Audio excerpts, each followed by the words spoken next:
అజిత్ దోవల్ గారికి నాకు ఒక చిన్న రిక్వెస్ట్, ఇప్పటి నుంచి ఏదన్నా మీరు స్పైలని ఇట్లా పంపిస్తే ఈయనకి ఫోన్ చేసి పంపుర్రి, లేకపోతే ఈయనే పంపుర్రి, అంతే కదా. అంటే ఇప్పుడు మనం బంగ్లాదేశ్ పాకిస్తాన్ దగ్గర ఏదైనా టనల్ వేస్తున్నాం అనుకో, ఆ టనల్ ఈయనకి ఫోన్ చేసి చెప్పాలి, ఇగో జీపీఎస్ కోఆర్డినేట్స్ పెడుతున్నాం రా దురురాటిగా చూడు, ఇగో ఇడికని పోతున్నావు, నువ్వు ఇడికని పో అని చెప్పి చెప్పాలి.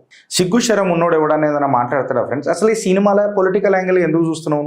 పొలిటికల్ యాంగిల్గా చూడాల్సిన అవసరం ఏమున్నది రా నీకు? నాకు అర్థం కాదు. ఆ జటాధరుడి మీద ప్రమాణం తిని చెప్తున్న ఫ్రెండ్స్, వీళ్లకు ఛాతిలా త్రిశూలాలు దిగినాయి, త్రిశూలాలు.